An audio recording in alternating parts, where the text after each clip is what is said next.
Between 11th to 22nd of November, COP 2019 is taking place, and the matters of discussion are around issues to do with climate justice and climate finance. And joining me to discuss this very pertinent and interesting conversation, one that cuts across and affects all of us because, well, Nsenene was here and not everyone was able to receive it. And the issues of climate change is something that is definitely one to talk about. So in no particular order, I'll start from my immediate right to my extreme right. I'll let the panelists introduce themselves and then we get right into the conversation. You're most welcome. Thank you so much, Drake, for having me join the conversation. My name is Trassyleen Ankunda. I am a youth leader from Busheng District, but I'm also passionate about women and climate justice. Definitely. And I'm so much honored to join the conversation. Very happy to have you. Every time I see you, I become so happy.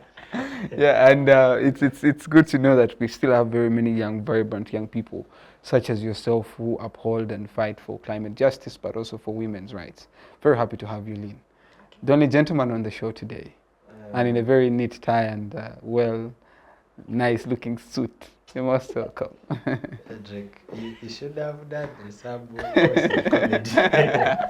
But, good afternoon, our dear listeners. My name is Arinda Rugambwa. I'm an industrialist for the list. Yes, thank you. Thank you. Very happy to have you here, Isaac. But usually, as you know, I'll call you Prince Edge. Then, Susan, you're most welcome. Thank you very much, Drake. I'm very happy to be here.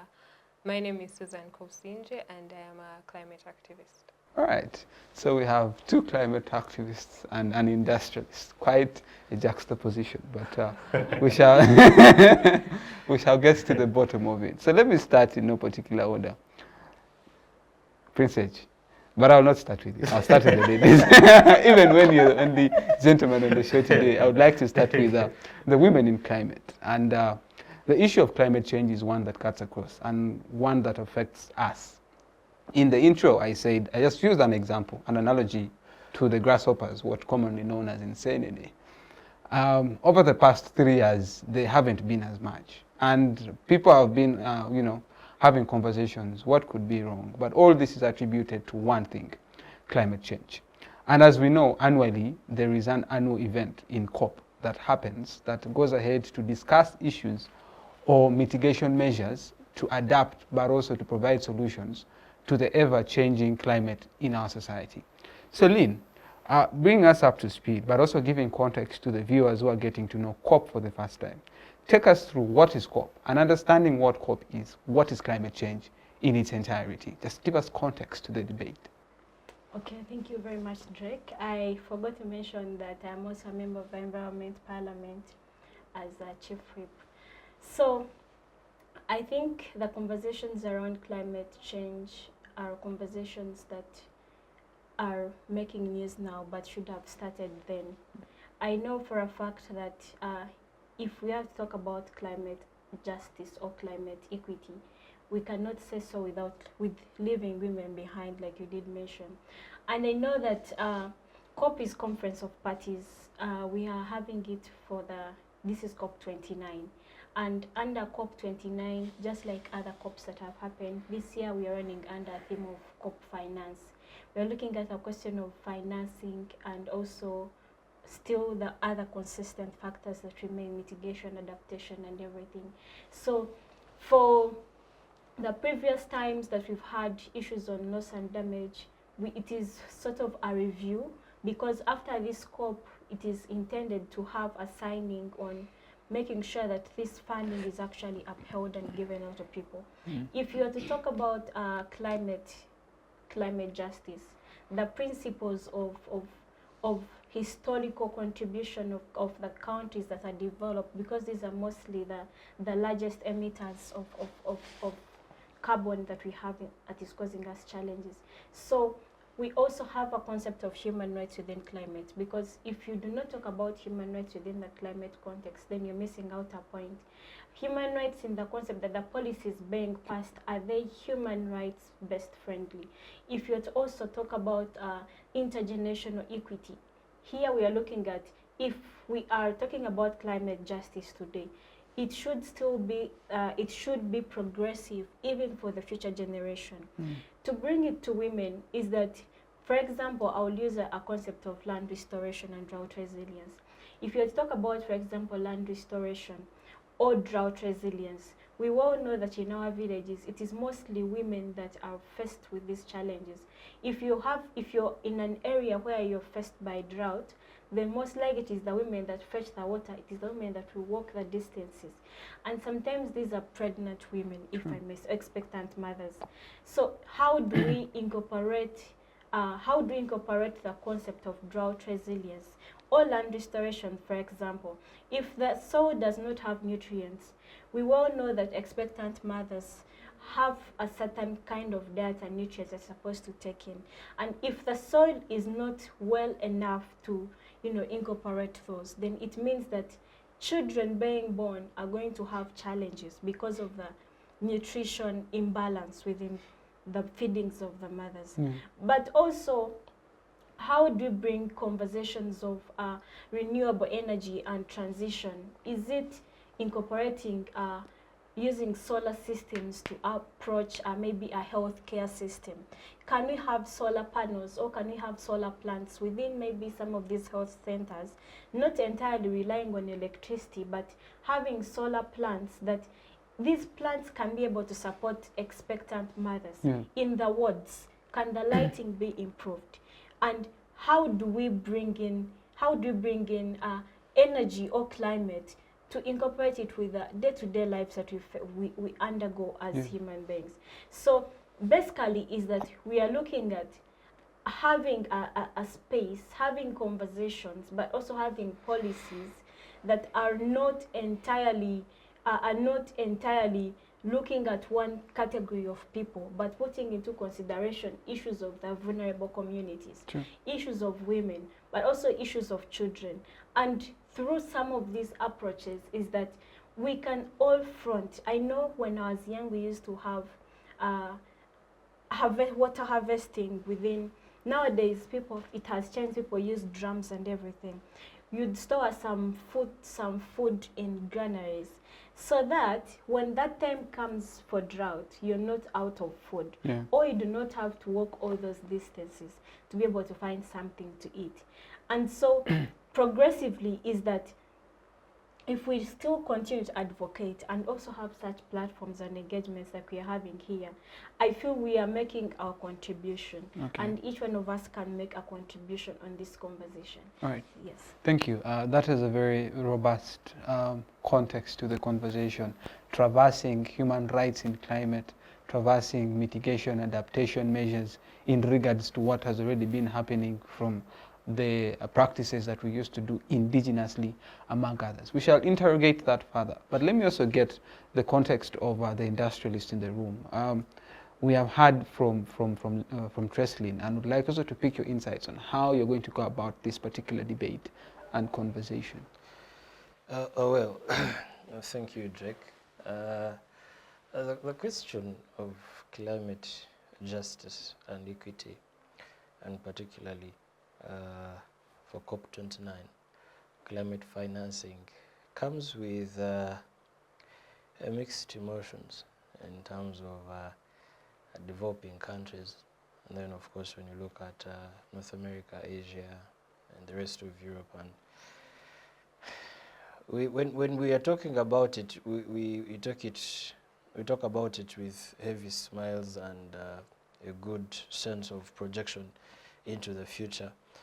But I have a more reserved view in terms of the protection of nature and antiquities, given the fact that at least for the numbers, I'm not a statistician, but for the numbers that we have, Africa is the least contributor in terms of, greenhouse emissions, and that's about 1.4 tons, and that means that when we speak about financing developing countries to mitigate climate change, I think mostly, unless you're speaking to a question or to an angle where my fellow panelist Trassyleen is coming from, it leaves developing countries at almost a margin of we need to actually rethink this, that we are we are actually heading into. I saw just last week, was it Stephen Steele, UN Secretary something, sending a message to the COP29 negotiators in Baku.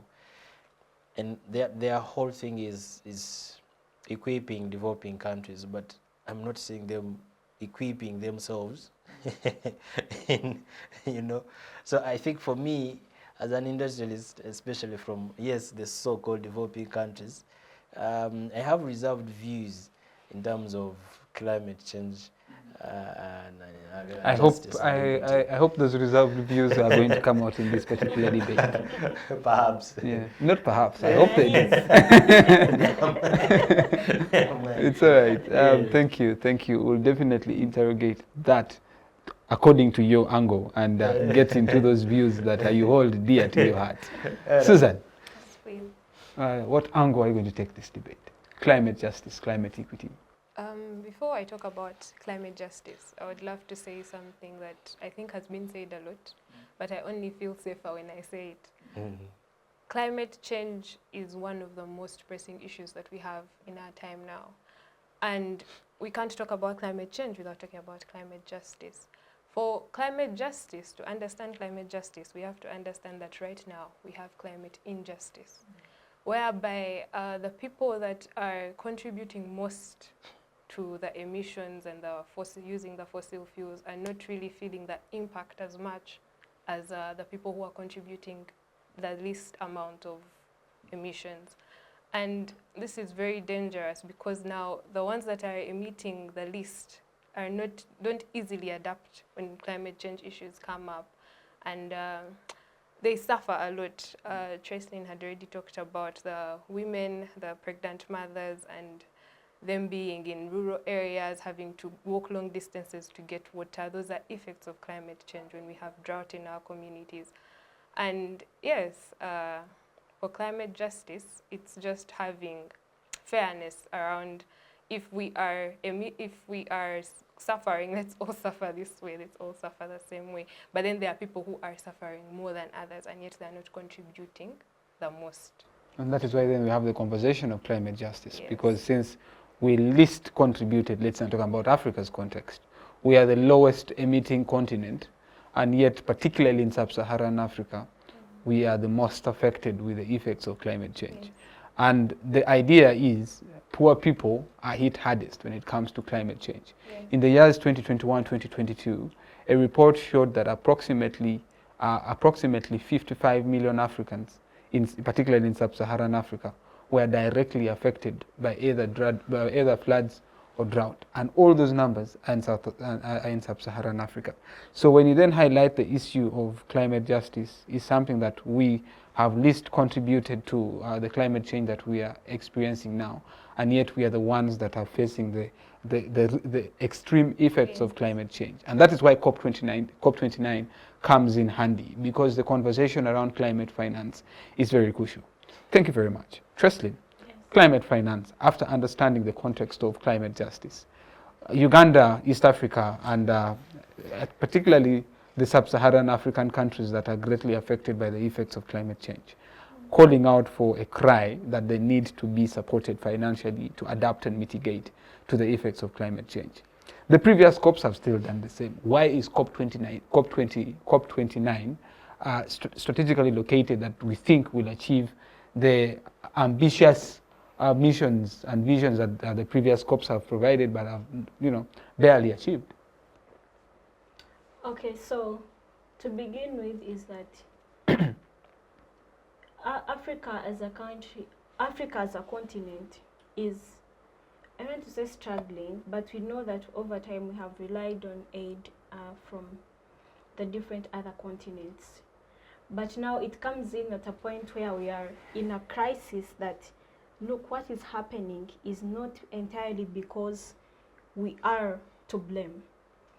And I also do know that Uganda is party to the Paris Agreement, where we are saying that emitters contribute this, but also even those that are emitting less, can we come together and contribute something to end this?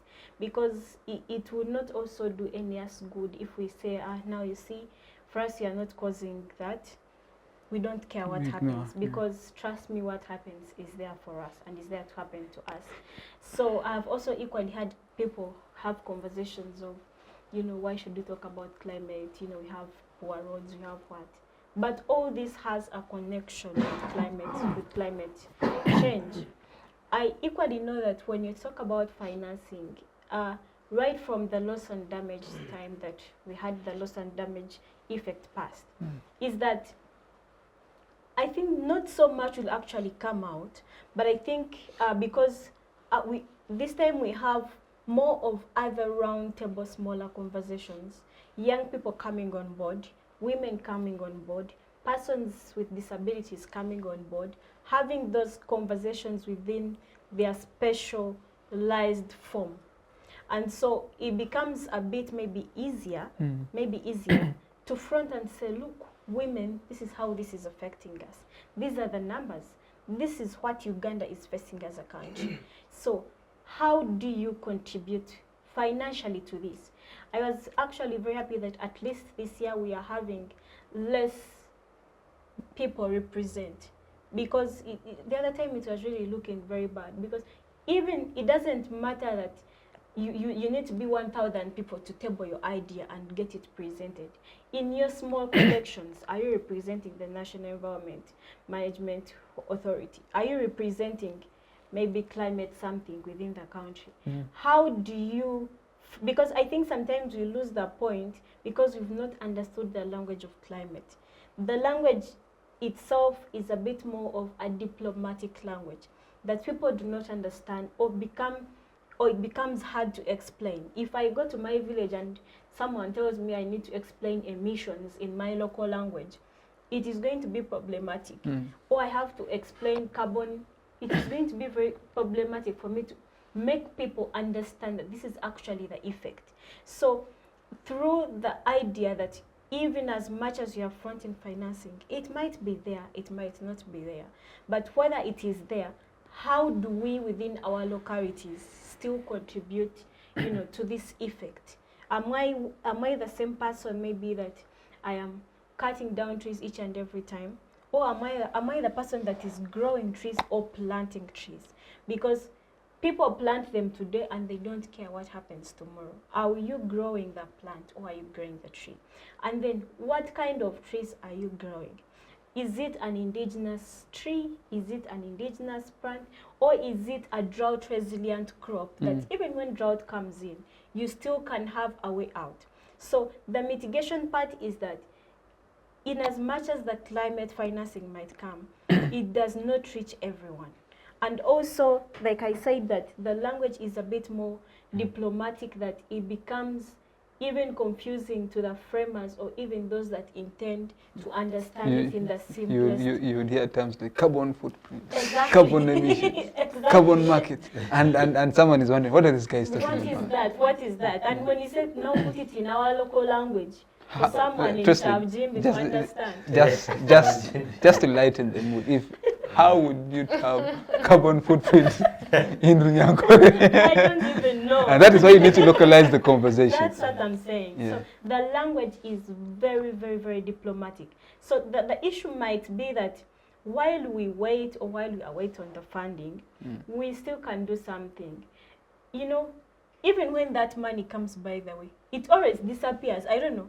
It disappears. It disappears. You see young people forming organization, climate, with thematic areas on climate change. Climate financing, like it always ends there. When you have a conversation with most of these young people running organizations around specifically smart agriculture and everything around climate action, people will tell you they're just doing their own, they're just trying their, maybe you go here, lobby for trees, plant, yes, you have contributed. But when you ask the question of financing, I highly doubt that most of them have even actually received any coin. We shall get back to that one now. Why? Because we've had numerous COPs and the conversation around climate financing is something that we see countries pledging millions and billions of US dollars. But Pinsage, let's understand this. As an industrialist, you're interested in economic growth and development. And we have the activists in Kobusingye and and Trassyleen, who are saying, do not cut trees, do not touch oil, do not drill, among others. And yet, as you said, we're a low developing country. It means we need to spur our economy, and that means rapid exploitation of minerals and resources. It means mass cutting down of trees to help facilitate and run the economy. We need to cut trees to facilitate a couple of things. You cannot tell someone to buy gas, to use it to cook. Yet gas is expensive and they can buy what? Charcoal. All those are mechanisms that as an industrialist you then have to interrogate. Now the question to you is, we have economic growth and development. We have climate change and its effects. How can we strike the balance with the two? Striking the balance. I see. My friend, that's a tricky question, especially in a developing country like mine. My country, I love Uganda so much. But you're driving me to a question of alternatives. At the end of the day, to clearly respond to your query, it will be, I'll just sum it as the question of alternatives. And of course, like you said, we cannot entirely. I know Tanzania is trying to do it, and Kenya too. They have passed a legislation against tree cutting. But we also have all those. We have all those legal frameworks in place. Yes, we do, and I want to assure you that we are failing at those simply because our people cannot. Though, in terms of reducing on the effects, the question of alternatives come in handy. I visited Vijana Climate Change Advocate Farm in Mbale, opposite the industrial park. It is being championed by Honorable Bernard Odoi. Around 1.5 million trees, being groomed there. Now, what that means is, and it's seated on around 25 acres of land. Yeah, what that means is, as developing countries, there is actually few steps that we are taking. When you reach that farm, they are making charcoal briquettes. You know charcoal briquettes?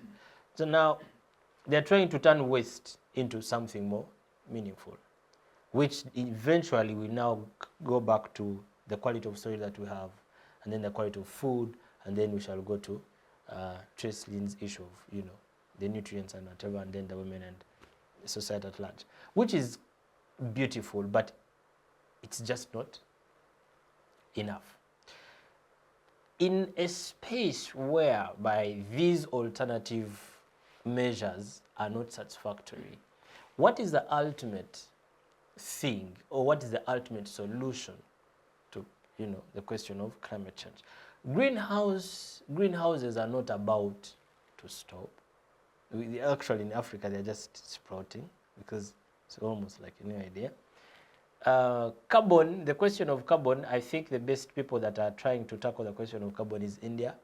They're trying to leverage and see how they can turn carbon into bricks, building bricks. And I think it is a very, very brilliant idea. There, at least there, it is more immediate and captures people who did chemical whatever, maybe they would help. But that would be hypothetical for a country like Uganda, honestly. It is not hypothetical because it is real. No, our context. Let's be pragmatic here. Contextualizing East Africa, it is, we are still at a level where we have technology before us, but we just shun it away.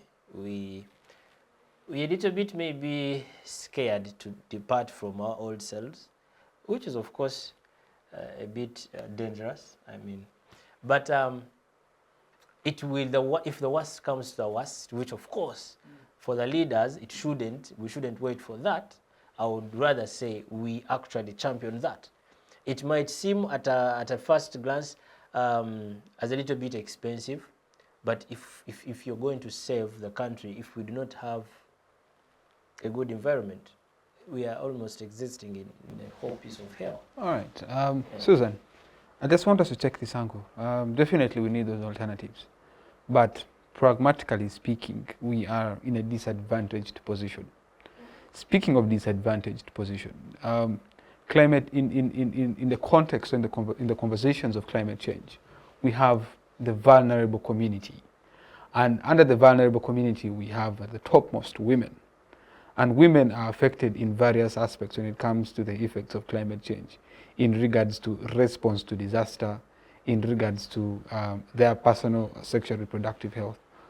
Women are greatly disadvantaged. We have another category in youth and children. That's another disadvantaged community. Then you have persons with disabilities. Then you have displaced persons. All those are categories of people that still form the population of our country. Now, understanding those vulnerable communities, our conversation today is looking at achieving climate justice and climate equity. Is there any particular way you think COP29 will maybe be miraculous from the other ones to help us, first of all, achieve the justice that we want for the vulnerable communities that are articulated? Or is it in any way that maybe, you know, practically speaking, shall we even achieve anyway climate equity? Yes, I believe there's a way. Climate justice, to me, is based on 4 principles. The first one is fairness. Here we are looking at everyone being able to do something about the climate change effects. If it's the industries, if it's the companies, let them play their part as well. If they are emitting this percentage of carbon into our environment, they need to pay a tax for it. In Uganda, I don't think that's there yet, but I wish it could, because I believe that would be contributing to the mitigation.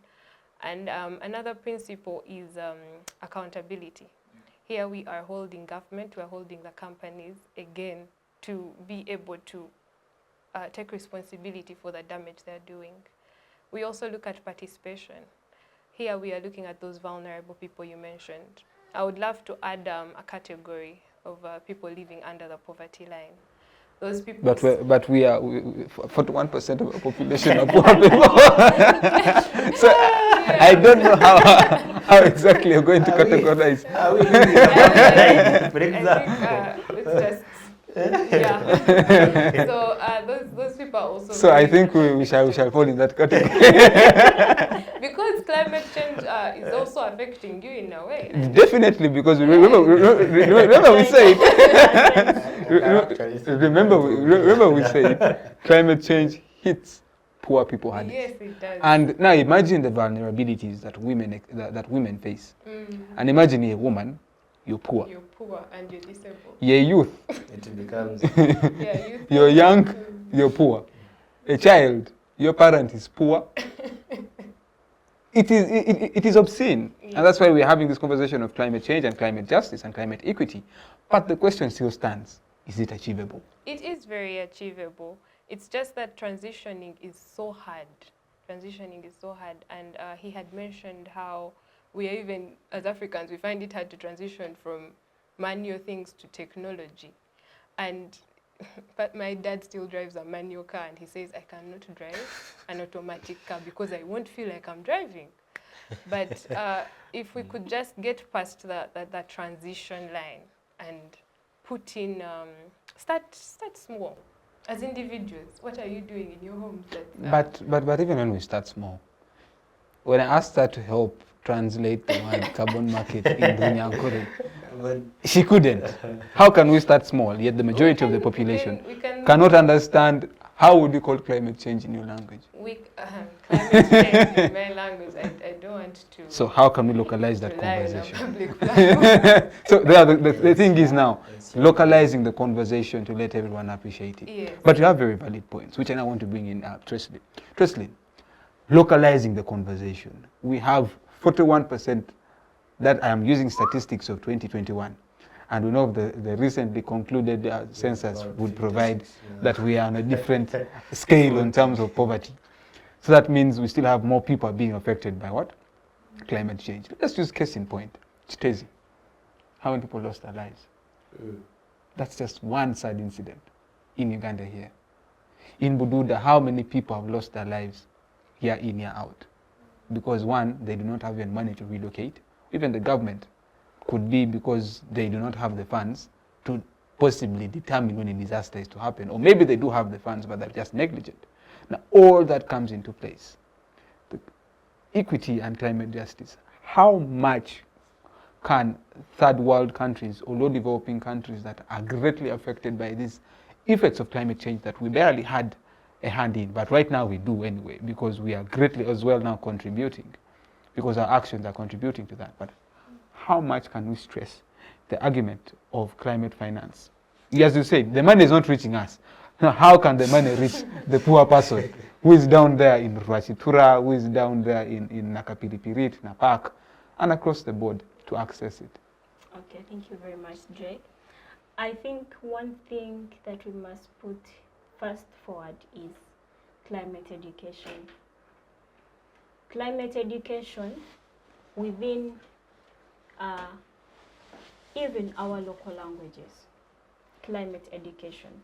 I know some initiatives like ACOS that are trying to make a step towards that concept of climate education.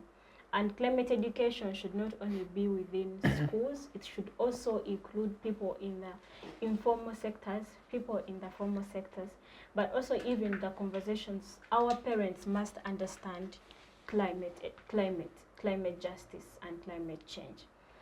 Otherwise, if we do not understand it, more so in the simplest form, it is still going to be challenging for us to understand the whole conversation or even contribute towards it. But however, I know that each and every time we live under hope, because one thing you must not lose is hope. I equally know that even, I don't know, if we had such conversations, even within fireplace, we used to have fireplace conversations when I was a child, but yes, our parents used to have fireplace conversations. And on those fireplace conversations, things that were discussed then were issues of marriage, issues of cows, But today, such things have phased out. And because they have phased out, and today the conversation is getting hotter and hotter each and every day. I don't think there are ever those round table conversations within our villages. We have them on Twitter now. Yes, that you find people talking about, you see, this is climate, this is what it means. We have not.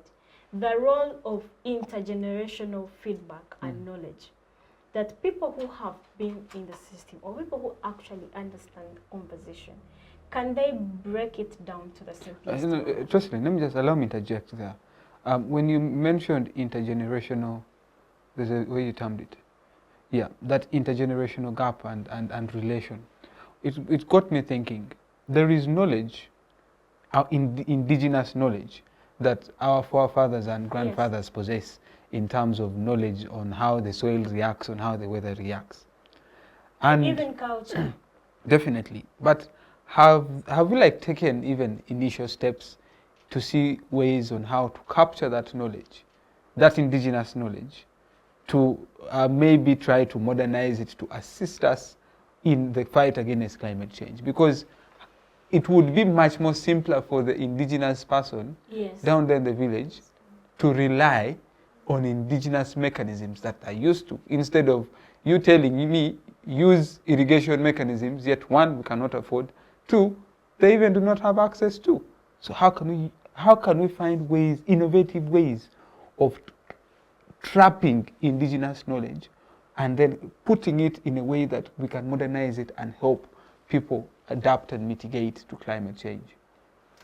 To fit in again within the conversation around intergenerational gap and knowledge, is that Africa as a continent, we are so much blown away with what has been put forward for us. We do not question things because that is what the education system has taught us. Yeah.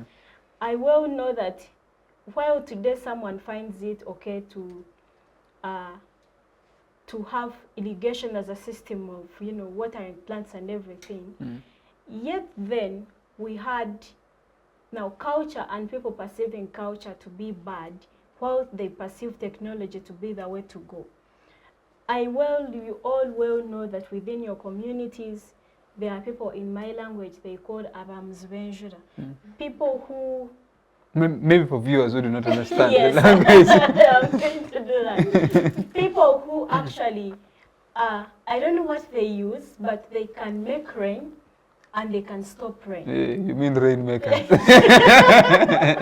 Yes, rainmakers, and also those who make sure that today it doesn't rain at this place. In actually, since you mentioned that, in actually there is what the people who chase away rain. They call them lutal job. No, lutal. No, not lutal job. Lutal cot. Like Lutal people who chase away rain. Okay, so lutal cot, and then in my language, aramzi. Yeah. So it is very amazing that someone within your community who will make rain, you term them as it is witchcraft. Yeah. You know? But yet, technology, a machine that came from nowhere, you're going to say, now this is what we should approach. This is the way to go. So we have undermined the role of the traditional mechanisms towards this. Because if someone really can make rain, why would I have to now go and look for machines? I think the question is, how? And what do they do differently? So how can we get that knowledge now, and decipher it? The mask that we have on, that we now perceive things that should be true in our eyes as evil because of culture and religion. We have blocked away glorifying technology as the only mechanism. And I think that should rightly answer the question of how do we tap into the intergenerational but also the local mechanisms that we have. The first thing is, do we have that willingness? Are we accepting that we can contribute something even within our local communities? How are we accepting when someone who makes rain, you're going to say that is witchcraft? But yet at that moment you could need that rain and someone can ably, provide the rain, but it's witchcraft. I am much more interested in the how question, which now will make me invite in Susan. Innovative ideas. You see how Trassyleen is stressing the idea of witchcraft. Making rain. Yeah, of making rain. Yes. Now my question is, how do they do it?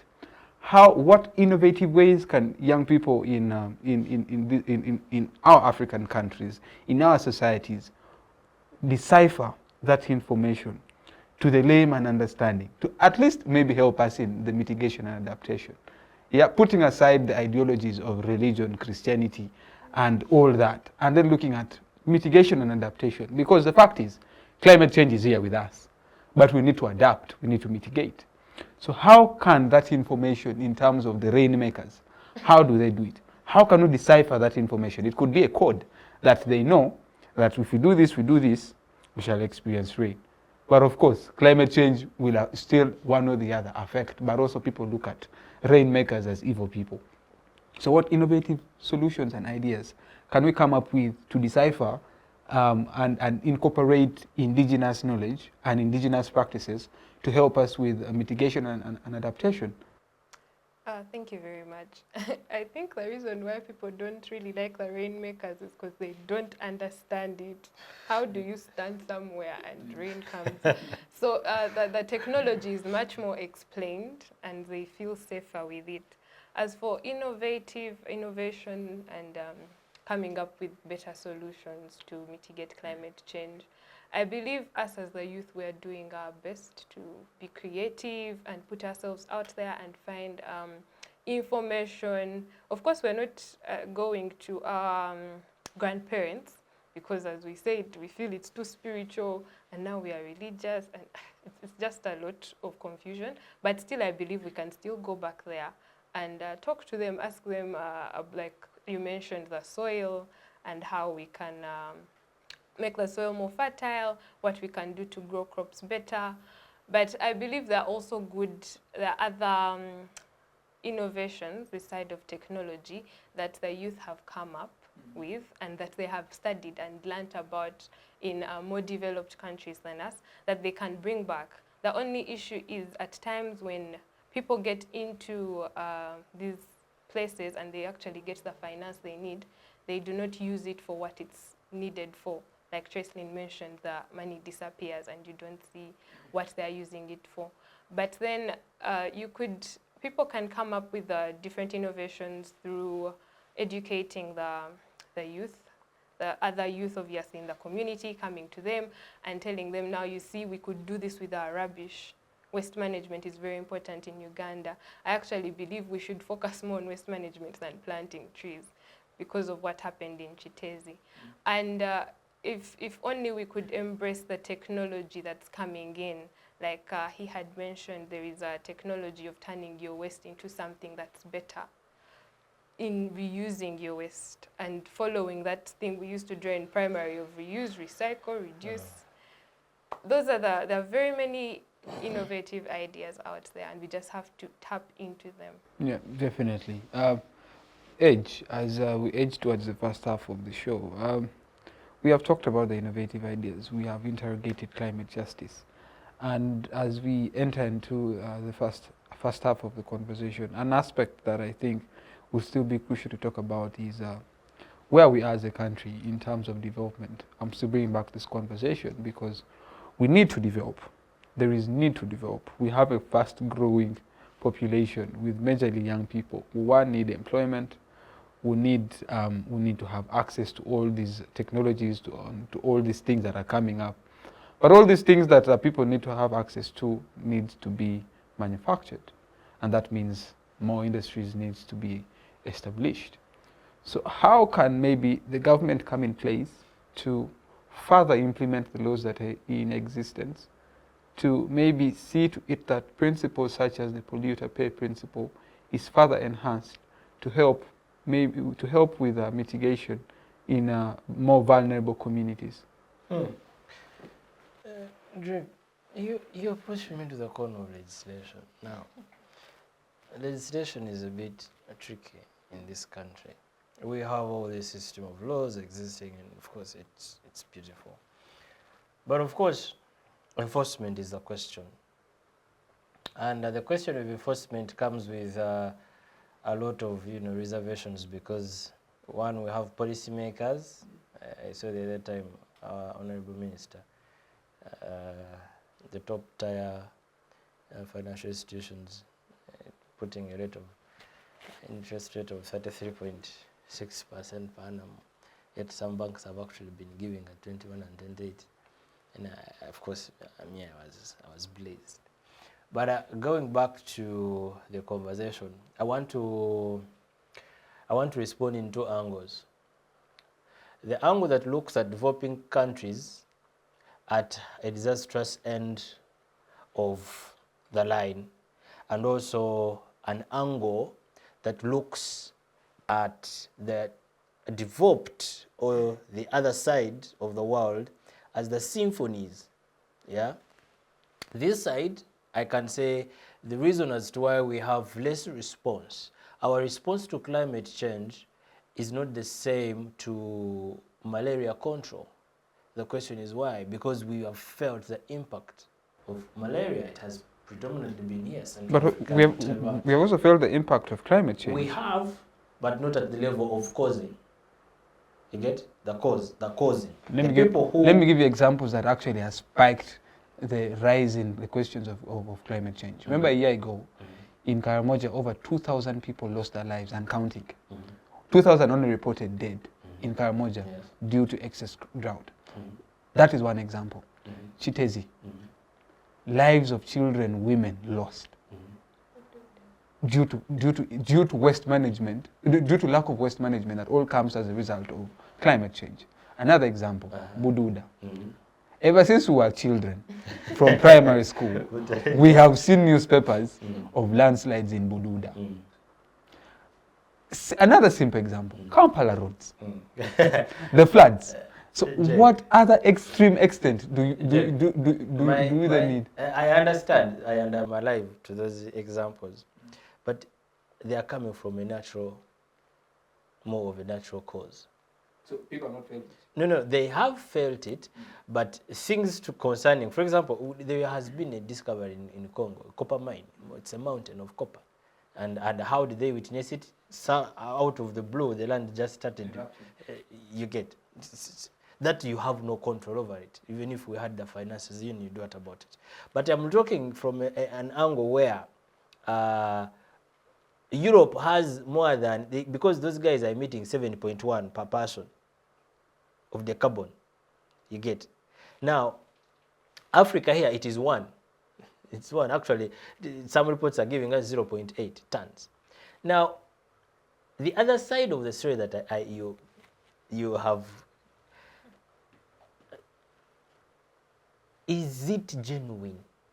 I'm looking at the genuineness of the people pushing developing countries to champion climate change, as opposed to them working on their greenhouses, and then, because there it will be, now that's where the fairness would come in. I am not saying that Africa is not being affected. That is where the conversation now of carbon footprints comes in. Get. They're financing your youth organizations to plant trees to absorb all that. That's where the challenge comes in. Why? Because for us here, in as much as yes, the situation is not dire, and maybe it will be dire, but what we have currently is not what they have the other side. That means that either it is a new form of neocolonialism, which definitely we are succumbing to. So you're against the idea of... No. Not me well. I am still assessing the genuineness or the fairness in these people, because they have put in a lot. When you read this gentleman's LinkedIn post still, he says, our COP29 negotiators must come back with a clear, defined finance question answered. That's what they're doing in Azerbaijan. You get, which is totally, I agree. We need the funds. We need to, you get. The question is, Tavistock Institute was established in 1786. Tavistock Institute, what does it do? It does human conditioning. We are tackling this problem as if we are the most affected. That is human conditioning. Yet those people who are most affected are they are putting us in a position whereby we have to put in more effort, more than they are putting in regulating their greenhouses. You get? Now, that is, I'm not saying that Africa should not be part of this champion. No, it should be, but we should be with much caution. We saw what Ruto did when he came into government and what Kenya has turned into. Signing the Beijing Treaty and then going to dine in Washington. What was that? Multipolarity. It is coming back to the African countries. We do not know where we lie when such questions are tabled. And because we do not know our position, or even if we know the position, we still want to grab an extra piece. At the end of the day, it is our children, it is the country that is actually paying a heavier price. Because what is the effect of when you plant an extra tree? How does Europe benefit when they finance you to plant an extra tree? They are establishing a next greenhouse. At the end of the day, we are talking about a question of fossil fuels. At the end of the day, how much fossil fuels comes from Africa? And how much comes from China? China is the highest at around 37 point something percent. Again, so at the end of the day, the question is, yes, Africa, we need this, but at what cost? What are we selling to these people? So I think if we are to negotiate and be a little bit fair, like she presented, that question should be approached with a more liberal kind of. All right. Interesting. We shall come back to that conversation when we come back from because what I want to understand is if Africa is geopolitically located in the receiving end, we just receive, yeah? Now what must we do differently? Isn't that why we then need to front issues like climate justice? Because hey, we have barely contributed to, as you rightly presented, we barely contribute to the greenhouse gas emissions. Globally, we are like at 0.0 something. And that's at 4%. We are at that percent. And we are being hit hard. And the issue of poverty comes in. We are the poorest continent. So don't you then think it would be fair enough for us to then front the conversations of climate justice? But that will be when we come back from the break. Otherwise, it's been an interesting half of the show. Thank you very much, Susan, Edge, and Trassyleen for that wonderful discussion for the first half. My name is Douglas Onen. See you shortly. All right. Digital rights are those human rights and legal rights that allow individuals to access, use, create and publish digital media or to access and use computers, other electronic devices and telecommunication networks. Digital rights include a right to freedom of expression, information and communication through technology, a right to privacy and data protection, a right to credit for personal works, a right to universal and equal digital access, a right to identity, a right to anonymity, a right to be forgotten, and a right for protection of minors, among others. The state's digital rights are frequently violated through various unfair actions, for example, blockage of websites and social networks, theft of credentials, unauthorized use of people's data for personal gain, privacy intrusion, online censorship, arrests and intimidation of online users, internet blockages, and the proliferation of laws and regulations that undermine the potential of technology to drive social, economic, and political development worldwide. It is hence every citizen's responsibility to respect rights of other digital users and to speak out or report to the responsible parties when one's rights are violated. Welcome back from that break. My name is Douglas Onen. I'm joined by Trassyleen Ankunda, Prince Edge, that AKA though, but his real names are Isaac Rugambwa and Susan Kobusingye. Prince Edge, just before we went into the break, you bring a very interesting dynamic to the conversation, which I would want to engage with Trassyleen. The dynamic that you see, the fact that we are the least emitting countries and yet we are the lowest developing countries, we are therefore, I'm just summarizing it, we are therefore justified, first of all, to exploit as much as we can. But also, we need to stand in a position that we refrain from just being on the receiving end all the time. Yeah, and that is why I then invite Trassyleen. You have been on the conversation of climate change for the past 2-3 years. And am I lying?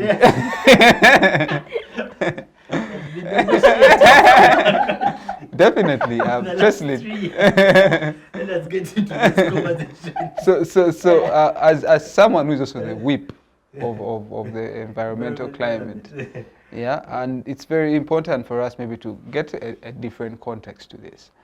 Should we therefore say, you know what, since we are the least emitting nations, we need to go all out, massively exploit our resources, massively do all that we must do to grow? Because, hey, even when we do all that, we shall still be among the least emitting nations. I think when you have a child and they misbehave, you can punish them, but you don't kill them. And I think going ahead to exploit and say now we are not part is literally buying our own selves, because eventually it is us that will be. It may not be us, but the generation that we shall give birth to. Your generation, Drake, as you the generation of your children and their children and their children. I think that conversations around climate, like I did mention, have not started today, but we have refused to embrace the locality and the originality that we see it in its real form. I know when I was growing up, it was easier for me to, for example, mention the years of the calendar in my language. And the years of the calendar themselves could have been a warning to certain kinds of weathers if you actually did understand them in your language. I will start with January that I recall, because January in my language is Katambuga. Is it January or February? Katambuga. Now, Katambuga means that it meant in a sense that this is a time when there is going to be so much heat and we shall have the ground breaking, soils breaking, heat will be so much. And so the fact that it resonated with everyone's mind that, oh, this is the month of Katambuga. And the month of Katambuga means that we should have food in our granaries then, because the weather or the climate action, we are going to be in a certain kind of format. And so it brought warning before.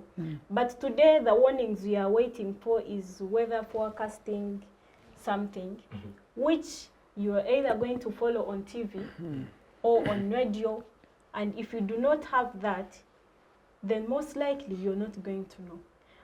Even today, there are people who will look at the sky and tell you that today it is going to rain, and it actually rains.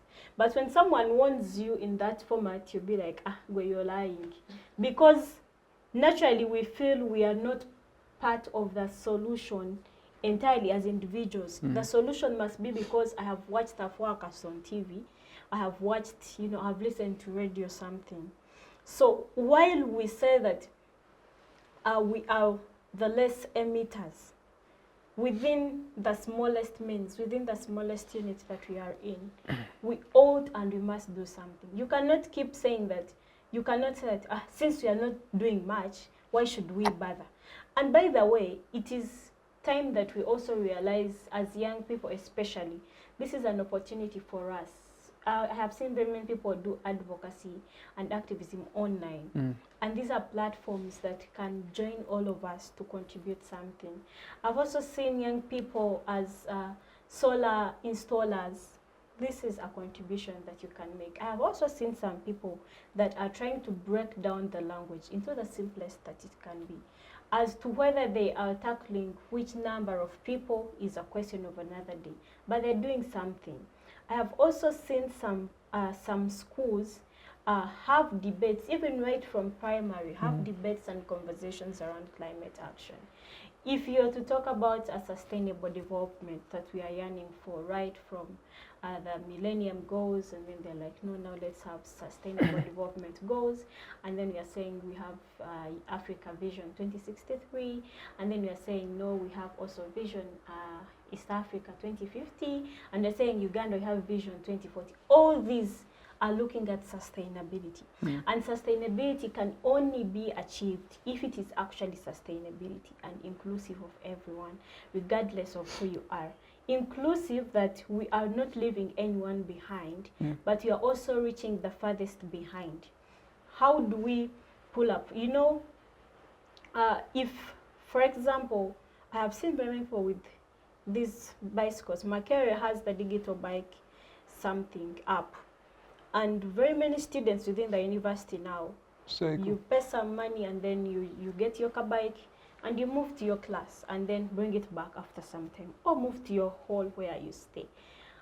However, I think that while we pursue the goal of trying to resolve the idea of emissions, is that it cannot happen in one day. If we bring measures and say now don't cut trees, what is the alternative? What alternative is the government putting in place? Because if you just say it without actually solving the real grassroots issue of, do people actually have what to use? Because people are cutting down those trees as firewood, they are cutting them to sell them for timber, they are cutting them to get school fees for their children. So if you tell them do not cut down that, are you giving them an alternative? Or is it just about legislation and passing policies? That is why, if we are to look at intergenerational equity, we must ensure that the policies, the frameworks that we have, do not only look at today, but they also look at the greater tomorrow and the future of even our children and their children. That's what I can say for now. Thank you. Susan, relating now the conversation, narrowing it down to women and youth, it's evident that we are among the most affected societies when it comes to the effects of climate change. And yet COP29 is strategically located in that it is addressing issues to do with climate finance and mitigation and adaptation, which should be a pre-reserve for the women and for the youth, because they're the ones supposed to drive sustainability forward. Now, I'm interested in you addressing the issue of something that she just hints upon, intergenerational equity. How can the women and youth and children narrow the gap to help us achieve the argument of intergenerational equity? Thank you very much. I believe, first of all, participation is needed. We need to bring together these affected people. We shouldn't assume for them, because I believe the people seated and making the decisions at times just assume these things and they just write them on paper. But we need to actually get down there to those affected communities and find out what do they need, what do they think. Make them part of the decision-making process. Because if we are to talk about making alternatives for people now in the villages, if we are saying, no, don't cut down trees, if you're caught cutting down a tree, you'll be arrested, there has to be an alternative. I strongly believe that alternative can be, if that person has animals, can be the cow dung, the what. And this will only be done if there is technology integrated in this and they are equipped and taught on how to use these things. Because you will still give them these things and they won't know how to use them. Yes, and also for the, we need to really listen to them, to really understand where they are coming from and equip them with the knowledge that they need. Interesting. That's very true. Edge, something that I think it's very pertinent to talk about is human rights in relation to climate change. Okay. And human rights is a multifaceted discussion when it comes to climate, because human rights categorizes or cuts across all avenues in terms of human beings, their rights being upheld and respected. And that means their freedom to, let's say, access to clean water and all that. And those rights at some particular point infringed by climate change, which will, first of all, also go ahead against the argument that you earlier on made. But that's not the case. The case that I would like you to make is the nexus between climate change and human rights, and how COP29 is at that point that would maybe help us achieve somewhat an equitable equilibrium for respect and upholding of human rights. So we have climate injustice that she presents, which I think is what causes the human rights violations. And then we have COP29 that is really mostly targeting the finance bit of it.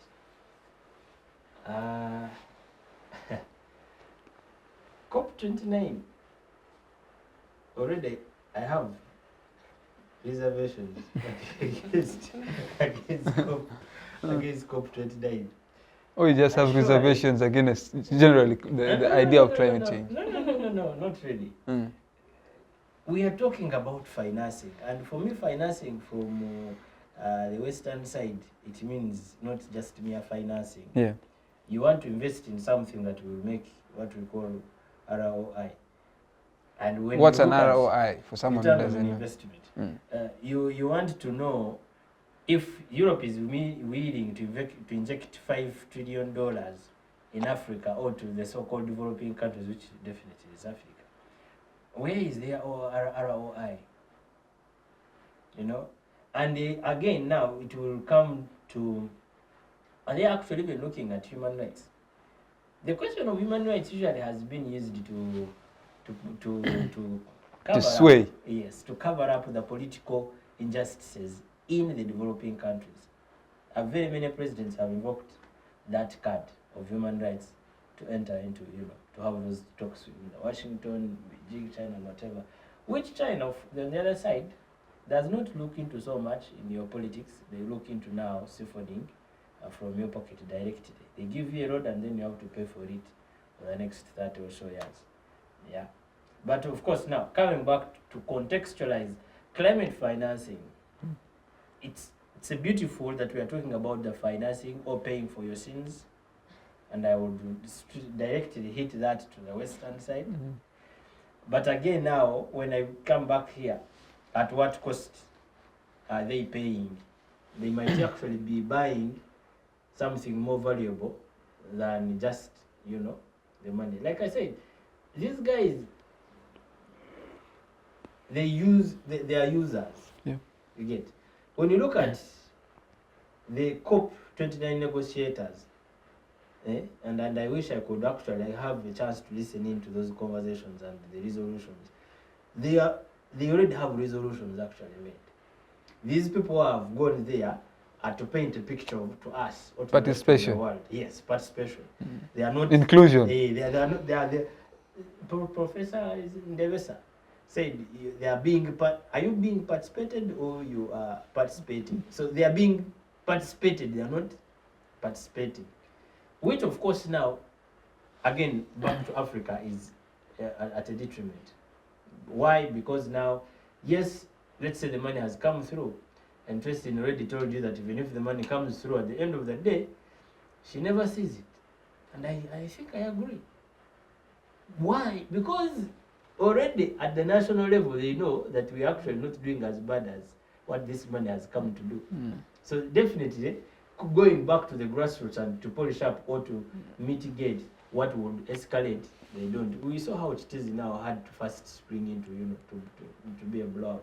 So I don't expect much in terms of human rights observations and maybe the violations. In fact, I expect human rights violations to increase with the climate financing. On that point of on human rights violations increasing, remember when we talked about the incident in Congo? Yes. Congo is a very mineral-rich country. True. With a majority of its landmass being covered by an equatorial forest. And over the years, they've greatly lost the forest, but also there is excessive exploitation of mineral resources with maximum abuse of human rights in terms of use of children as child labor. Now, countries such as the Democratic Republic of Congo, among other conflict-stricken nations, show us that the argument they're trying to raise. But on the other hand, we still see some light. They're trying to support and are trying to, stand. You see, Drake, if you are going to give me a fish and teach me how to fish, you're better than the devil. Because now, Congo, I don't want to say half of Europe, but the Silicon Valley partly survives because of the existence of Congo. And Congo, to reap much from it, you cannot have peace there. Whatever little aid they are giving to these kids is to paint a picture to the world. But we all know that Congo is rotting. If you have half of the minerals that would the rest of the world will survive on, why would you be in such a ramshackle state? Is it really true that Congo can never have peace? The peace question in Congo is nearly impossible. Climate equity. Trassyleen, Yes. as we edge towards the end of our conversation, I will now still bring in the issue of conflict-stricken nations that are being a ground of brewing injustices in relation still to climate. I've talked about Congo. We have nations in West Africa who are also still experiencing the same conflict-stricken. But because there is that idea of we are supporting, but yet in the other hand, one hand is providing, the other hand is taking. And it's still escalating the issue of contributing, because wars contribute to the environment negatively. And we know wars in its own self is a whole economy. The war economy is something that thrives. So why do we then have conversations like COP29, yet we still have people who finance these wars because they benefit from it, and yet these wars massively contribute to the negative impact of the environment? Shall we even achieve the climate equity that we are talking about, considering that we still have these numerous conflicts going on? And because of those numerous conflicts, we have excessive effects that are being remitted on the environment. One thing that we must also embrace is that conflict or interest can never happen where there is no conflict. Or conflict will usually happen because there is interest. And I know that every day we live in interest and conflict. Because if there was no interest, conflict would not happen. But the fact that there is interest, Conflict is bound to happen. Is bound to happen. Even within our family settings, even within our school settings, conflict is bound to happen. But however, I think that when we talk about vulnerability, because we are speaking from a point of vulnerability, and vulnerability cannot be distinguished from or cannot be connected with independence.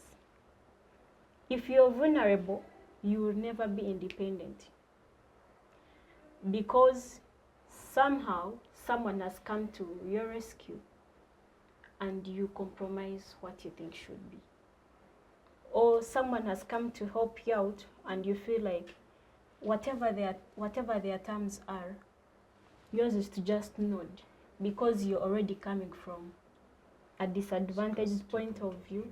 You're already coming from a very vulnerable point of view, but also you're coming from a point of view where you feel like you've lost hope and this is the only option for you. So just a quick rhetoric. Do you think therefore we shall even achieve the climate justice or equity that we're talking about here? Because we're coming from a vulnerable point of view. Most likely is that we might never get where we want to be, but we can progressively achieve something. Progressively. I like the optimism. Yes, progressively we can achieve something. But to be there and you say that today this is what I want and this is what should be done, Yeah. yet you're from a point of vulnerability, is a myth. Only if we can work on the question of vulnerability. If vulnerability exists or extinguishes, the rest can be worked upon. But the moment the question of being vulnerable is still at the top priority, then independence is still never gonna come. We attained independence, but our minds are not independent. Our ways of living are not independent. Yeah. The education system is not independent. Even when we discuss climate, it is not independent, because we feel solutions must be Western. Brought from outside. Everything is more of a colonized sense of thinking. Solutions come from COP29. If only we can decolonize, because we feel like now that they have gone, when they come back, we shall have the solutions, you know, and we shall have, and whatever they say, and we shall have tackled this issue. But shall we have? I assure you, you can even go up to COP 200, and you still find we are talking about the question of climate financing. True.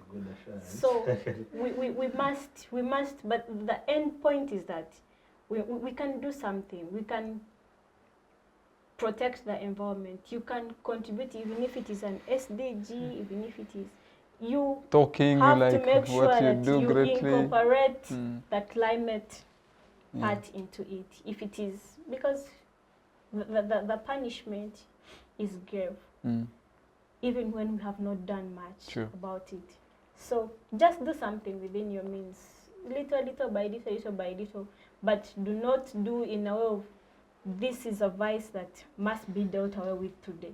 You see, you can have maybe, for example, a policy, let's say on maybe sexual harassment within university, and you chase away everyone who is brought, you chase them out. But the reality is, it will never end because of power dynamics.